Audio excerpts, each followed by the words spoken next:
16ാം കേരള നിയമസഭയുടെ ഒന്നാം സമ്മേളനത്തിന്റെ 4ാം ദിന വിശേഷങ്ങളിലേക്ക് സ്വാഗതം.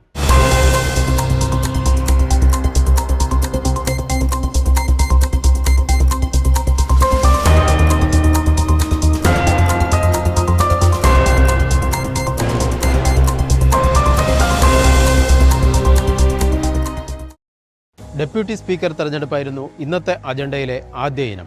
വോട്ടെടുപ്പിനൊടുവിൽ ഡെപ്യൂട്ടി സ്പീക്കറായി ഷാനിമോൾ ഉസ്മാൻ തെരഞ്ഞെടുക്കപ്പെട്ടു. ഡെപ്യൂട്ടി സ്പീക്കറുടെ തെരഞ്ഞെടുപ്പിലേക്ക് 2 അംഗങ്ങളുടെ പേരുകളാണ് നിർദ്ദേശിക്കപ്പെട്ടിരുന്നത്.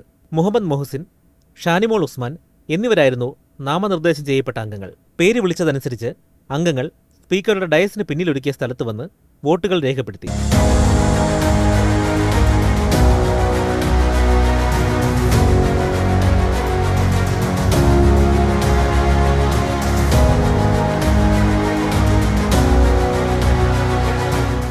തെരഞ്ഞെടുപ്പ് ഫലം പ്രഖ്യാപിച്ചപ്പോൾ 16ാം കേരള നിയമസഭയുടെ ഡെപ്യൂട്ടി സ്പീക്കറായി ഷാനിമോൾ ഉസ്മാൻ തെരഞ്ഞെടുക്കപ്പെട്ടു. 99 വോട്ടുകളാണ് അവർക്ക് ലഭിച്ചത്. മുഹമ്മദ് മൊഹസിന് 34 വോട്ടുകളും ലഭിച്ചു. സ്പീക്കർ ഉൾപ്പെടെ 4 പേർ വോട്ട് രേഖപ്പെടുത്തിയില്ല. ശ്രീ മുഹമ്മദ് മൊഹസിന് 34 വോട്ടും ശ്രീമതി ഷാനിമോൾ ഉസ്മാന് 99 വോട്ടും കിട്ടിയിരിക്കുന്നു. ശ്രീമതി ഷാനിമോൾ ഉസ്മാനെ നിയമസഭ ഡെപ്യൂട്ടി സ്പീക്കറായി തെരഞ്ഞെടുത്തതായി ഞാൻ പ്രഖ്യാപിക്കുന്നു.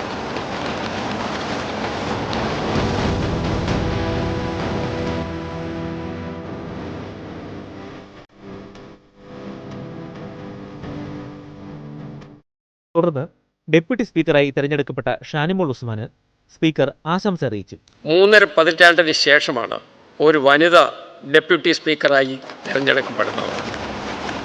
സംസ്ഥാന ദേശീയ രാഷ്ട്രീയത്തിൽ വ്യക്തിത്വം തെളിയിച്ച മഹനീയ വനിതയാണ് ശ്രീമതി ഷാനിമോൾ ഉസ്മാൻ. നിയമസഭയുടെ ഡെപ്യൂട്ടി സ്പീക്കർ പദവി തികഞ്ഞ ഉത്തരവാദിത്വ ബോധത്തോടെയും കാര്യക്ഷമതയോടെയും നിർവഹിക്കാൻ ശ്രീമതി ഷാനിമോൾക്ക് സാധിക്കട്ടെ എന്ന് ചെയർ ആശംസിക്കുന്നു. അന്തരിച്ച മുൻ സാമാജികർക്ക് സ്പീക്കർ ചരമോപചാരം അർപ്പിച്ചു.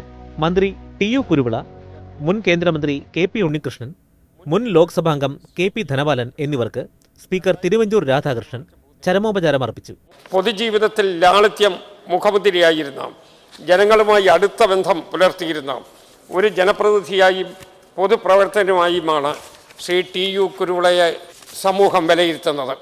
സജീവ രാഷ്ട്രീയത്തിൽ തുടരുമ്പോഴും പുസ്തകപ്രേമിയും എഴുത്തുകാരനും സാംസ്കാരിക നായകനുമായിരുന്ന ശ്രീ ഉണ്ണികൃഷ്ണൻ, വികസന പ്രശ്നങ്ങളിലും ജനകീയ കൂട്ടായ്മകളിലും സജീവ സാന്നിധ്യമായിരുന്ന ശ്രീ കെ.പി. ധനപാലൻ, ലളിതമായ ജീവിതശൈലിയും സൗമ്യമായ പെരുമാറ്റവും കൊണ്ട് കക്ഷി രാഷ്ട്രീയ ഭേദമന്യേ ജനങ്ങളുടെ ഹൃദയം നേടി.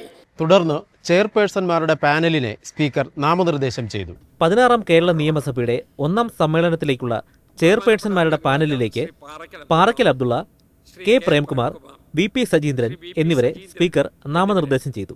ബഹുമാനപ്പെട്ട അംഗങ്ങളായ ശ്രീ പാറക്കൽ അബ്ദുള്ള, ശ്രീ കെ. പ്രേംകുമാർ, ശ്രീ വി.പി. സജീന്ദ്രൻ എന്നിവരെ 16ാം കേരള നിയമസഭയുടെ 1ാം സമ്മേളനത്തിലേക്കുള്ള ചെയർപേഴ്സൺമാരുടെ പാനലിലേക്ക് നാമനിർദ്ദേശം ചെയ്യുന്നു.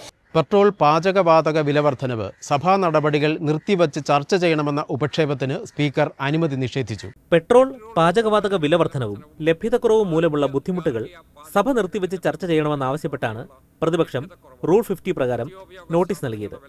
പ്രതിപക്ഷത്തു നിന്ന് കെ.എൻ. ബാലഗോപാലും മറ്റ് 2 പേരുമാണ് സഭാ നടപടികൾ നിർത്തിവെച്ച് ചർച്ച ചെയ്യണമെന്ന ഉപക്ഷേപത്തിന് നോട്ടീസ് നൽകിയത്. പെട്രോൾ ഡീസൽ വിലയിൽ അധിക നികുതി കുറയ്ക്കണമെന്ന് കെ.എൻ. ബാലഗോപാൽ ആവശ്യപ്പെട്ടു.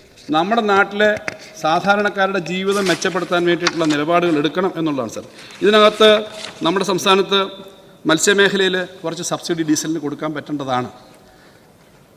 സെലക്ട് ചെയ്തിട്ട് പാചകവാതകം, ഞാൻ വീട്ടിൽ പാചകവാതകത്തിൻ്റെ കാര്യം പറഞ്ഞു സാർ, പാചകവാതകം കിട്ടാനില്ല. പാചകവാതകത്തിൻ്റെ കാര്യത്തിൽ ഒരു കുറ്റി മാത്രമേ കൊടുത്തു, അടുത്ത കുറ്റി കിട്ടുമെന്ന് ഉറപ്പില്ല. വിലവർദ്ധനവ് തടയാൻ സർക്കാർ നടപടിയെടുക്കുമെന്ന് മുഖ്യമന്ത്രി വി.ഡി. സതീശൻ പറഞ്ഞു. വിഷയം സഭ നിർത്തിവെച്ച് ചർച്ച ചെയ്യേണ്ടതില്ലെന്നും മുഖ്യമന്ത്രി പറഞ്ഞു. ഈ നാണ്യപ്പെരുപ്പം കുറച്ച് വിലവർദ്ധനവ് തടയാനുള്ള നടപടികൾ സ്വീകരിക്കുക എന്നതാണ് സർക്കാരിൻ്റെ ഫസ്റ്റ് പ്രയോറിറ്റി. ഈ കാര്യം സഭാ നടപടികൾ നിർത്തിവെച്ച് ചർച്ച ചെയ്യേണ്ട ഒരു കാര്യവുമില്ല എന്ന് ഞാൻ ബഹുമാനപൂർവ്വം അങ്ങേ അറിയിക്കുന്നു. മുഖ്യമന്ത്രിയുടെ വിശദീകരണത്തിന്റെ അടിസ്ഥാനത്തിൽ വിഷയത്തിന് അടിയന്തര പ്രാധാന്യമില്ലെന്ന് ചൂണ്ടിക്കാട്ടി സ്പീക്കർ ഉപക്ഷേപത്തിന് അനുമതി നിഷേധിച്ചു. ബഹുമാനപ്പെട്ട മുഖ്യമന്ത്രിയുടെ വിശദീകരണത്തിൻ്റെ അടിസ്ഥാനത്തിൽ ഈ വിഷയം സഭ നിർത്തിവെച്ച് ചർച്ച ചെയ്യേണ്ട ആവശ്യമില്ല എന്ന് ചെയർ കരുതുന്നതിനാൽ ഉപക്ഷേപം അവതരിപ്പിക്കുന്നതിന് അനുമതി നിഷേധിക്കുന്നു. പ്രതിപക്ഷ നേതാവ് പിണറായി വിജയൻ, കെ രാജൻ എന്നിവരും വിഷയത്തിൽ സംസാരിച്ചു. ഉപക്ഷേപത്തിന് അനുമതി നിഷേധിച്ചതിൽ പ്രതിഷേധിച്ച് പ്രതിപക്ഷം സഭാ നടപടികൾ ബഹിഷ്കരിച്ചു. പെട്രോളിന് 7 രൂപ 35 പൈസയുടെയും ഡീസലിന് 7 രൂപ 53 പൈസയുടെയും വർധനവാണ് ജനങ്ങളുടെ മേൽ അടിച്ചേൽപ്പിച്ചിട്ടുള്ളത്. ഇത് സഭ നിർത്തിവെച്ച് ചർച്ച ചെയ്യാൻ തയ്യാറാകാത്ത ഗവൺമെൻറ്റിൻ്റെ സമീപനത്തിൽ പ്രതിഷേധിച്ചുകൊണ്ട് ഞാനും എൻ്റെ കക്ഷിയും വാക്കൗട്ട് ചെയ്യുകയാണ്. ഇവിടെ ബഹുമാനപ്പെട്ട മുഖ്യമന്ത്രി പറഞ്ഞപ്പോൾ സൂചിപ്പിച്ചതുപോലെ ഇനി വില വർദ്ധിപ്പിച്ചുകൊണ്ടിരിക്കുന്നത് അതിൻ്റെ പ്രത്യേകമായൊരു ഘട്ടത്തിലെത്തിച്ചാർന്ന് കുറയ്ക്കാം എന്ന് കരുതുന്നതിൽ യാതൊരു അർത്ഥവുമില്ല സാർ. ഇതിനു പിന്നാലെ BJP അംഗം DB ഗോപകുമാർ സംസാരിക്കാൻ എഴുന്നേറ്റു. ഇതോടെ സ്പീക്കർ തിരുവഞ്ചൂർ രാധാകൃഷ്ണൻ ഇടപെട്ടു. അടിയന്തര പ്രമേയത്തിൽ താങ്കൾ ഒപ്പിട്ടിട്ടില്ല എന്നും എന്നാൽ പറയാനുള്ളത് വളരെ പരിമിതമായി പറയാമെന്നും സ്പീക്കർ അറിയിച്ചു. ഈ അടിയന്തര പ്രമേയത്തിനകത്ത് BJP ഒപ്പിട്ടിട്ടില്ല. പക്ഷെ അങ്ങേക്ക് പറയാനുള്ള കാര്യങ്ങൾ വളരെ ലിമിറ്റഡായിട്ട് പറഞ്ഞ് പോവുകയും ചെയ്യാം. അല്ല, അദ്ദേഹം ഇതിനകത്തെ കക്ഷിയല്ല, അദ്ദേഹം അതിനകത്ത് ഒപ്പിട്ടിട്ടില്ല. സാർ, അതല്ല, വളരെ സ്പീക്കർ അനുവദിച്ച ഒരു കാര്യത്തെ സംബന്ധിച്ച് ചില നിലപാടുകൾ പറയാൻ അവസരം സ്പീക്കർ തന്നിട്ടുണ്ട്. DB ഗോപകുമാറിന്റെ പ്രസംഗം തുടരുന്നതിനിടെ വീണ്ടും സ്പീക്കർ ഇടപെട്ടു. പ്രമേയത്തിൽ ഒപ്പിട്ടവർക്ക് മാത്രമാണ് വാക്കൌട്ടിൽ സംസാരിക്കാൻ അനുമതിയുള്ളത്. എന്നാൽ പറയാനുള്ള കാര്യം ചുരുക്കി പറയാൻ സാവകാശം നൽകുന്നുവെന്നും സ്പീക്കർ അറിയിച്ചു. ഇതോടെ ഇതൊരു കീഴ്വഴക്കമായി മാറരുതെന്ന് ചില അംഗങ്ങൾ പറഞ്ഞു. അങ്ങനെയാകില്ലെന്ന് സ്പീക്കർ വ്യക്തമാക്കി. അവിടെ ഈ വാക്കൗട്ടിനകത്ത് പങ്കെടുക്കാൻ പറ്റുന്നത് ഈ പ്രമേയത്തിൽ ഒപ്പിട്ട ആളുകൾക്കാണ്. പ്രമേയത്തിൽ ഒപ്പിട്ടിട്ടുള്ള ശ്രീ പ്രവീൺ തൊട്ടപ്പുറത്ത് പുറകിലുണ്ട്. അങ്ങയ്ക്ക് പറയാനുള്ള കാര്യങ്ങൾ അങ്ങയ്ക്ക് വളരെ ചുരുക്കി പറയുന്നതിന് ഞാനൊരു സാവകാശം തരികയും ചെയ്യാം. അങ്ങ് പ്രസംഗം തുടങ്ങിയത് കൊണ്ട് വേഗം ലിമിറ്റ് ചെയ്താൽ വാക്കൗട്ട് പ്രസംഗത്തിലേക്ക് അവർക്ക് ശ്രീ പ്രവീണിനെ വിളിക്കാൻ പറ്റും. ഇല്ലില്ല, പ്രസിഡന്റ് അല്ല എന്നുള്ളത് കൊണ്ടാണ് ഞാൻ ഈ വിശദീകരണം കൂടി പറഞ്ഞത്. തുടർന്ന് സഭയിൽ അവതരിപ്പിച്ച ശ്രദ്ധ ക്ഷണിക്കലുകൾക്ക് ബന്ധപ്പെട്ട മന്ത്രിമാർ മറുപടി നൽകി. കോടതി ഉത്തരവിനെ തുടർന്ന് എറണാകുളം ജില്ലയിലെ മലയിടം തുരുത്തിൽ 7 പട്ടികജാതി കുടുംബങ്ങളെ കുടിയൊഴിപ്പിക്കുന്നത് മൂലമുള്ള പ്രശ്നം സംബന്ധിച്ച് VP സജീന്ദ്രൻ അവതരിപ്പിച്ച ശ്രദ്ധ ക്ഷണിക്കലിന് റവന്യൂ വകുപ്പ് മന്ത്രി AP അനിൽകുമാർ മറുപടി നൽകി. നമുക്ക് എങ്ങനെ അത് പരിഹരിക്കാൻ കഴിയും എന്നുള്ള കാര്യത്തെക്കുറിച്ച് ആലോചിക്കും. ശ്രീ റോജി M. ജോണും അതുപോലെ സജീന്ദ്രനും ഒക്കെ ഇക്കാര്യത്തിൽ ഇടപെടുന്നുണ്ട്. അതോടൊപ്പം തന്നെ പട്ടികജാതി പട്ടികവർഗ ക്ഷേമ വകുപ്പ് മന്ത്രി ശ്രീമതി തുളസി അവിടെ സ്ഥലം സന്ദർശിച്ചിരുന്നു. ഏതായാലും വളരെ കാലം നീണ്ടുന്ന ഒരു തർക്കമാണ്. ഇതെങ്ങനെ പരിഹരിക്കാമെന്ന് ഗവൺമെൻറ് പരിശോധിക്കുന്നുണ്ട്. സംസ്ഥാനത്ത് മഴക്കാലപൂർവ്വ ശുചീകരണ പ്രവർത്തനങ്ങളിലും മാലിന്യ നിർമ്മാർജ്ജനത്തിലും തുടരുന്നതായി പറയപ്പെടുന്ന അലംഭാവം കാരണം ഉണ്ടാകാനിടയുള്ള സാംക്രമിക രോഗവ്യാപന ഭീഷണി തടയുന്നതിന് നടപടി സ്വീകരിക്കേണ്ടതിന്റെ ആവശ്യകത സംബന്ധിച്ച് സജി ചെറിയൻ അവതരിപ്പിച്ച ശ്രദ്ധ ക്ഷണിക്കലിന് തദ്ദേശ സ്വയംഭരണ വകുപ്പ് മന്ത്രി KM ഷാജി മറുപടി നൽകി.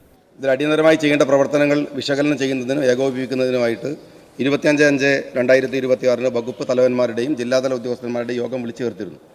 തദ്ദേശ സ്വയംഭരണ സ്ഥാപനങ്ങളിൽ ഇതുവരെ നടന്ന പ്രവൃത്തികൾ കാര്യക്ഷമമാണെന്ന് പ്രസ്തുത യോഗത്തിൽ വിലയിരുത്തുകയും ചെയ്തു.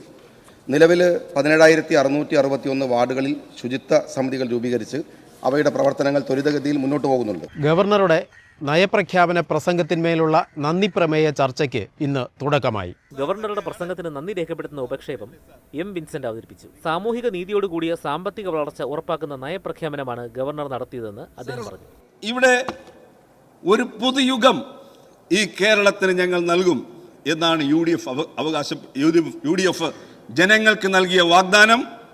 അതാണ് ഈ നയപ്രഖ്യാപനത്തിലൂടെ നമുക്ക് പുറത്തു വന്നുകൊണ്ടിരിക്കുന്നത്. ഗവർണറുടെ പ്രസംഗത്തിന് നന്ദി രേഖപ്പെടുത്തി M. വിൻസെന്റ് അവതരിപ്പിച്ച ഉപക്ഷേപത്തിന്മേലുള്ള ചർച്ചയിൽ ഇന്ന് 19 അംഗങ്ങൾ പങ്കെടുത്തു.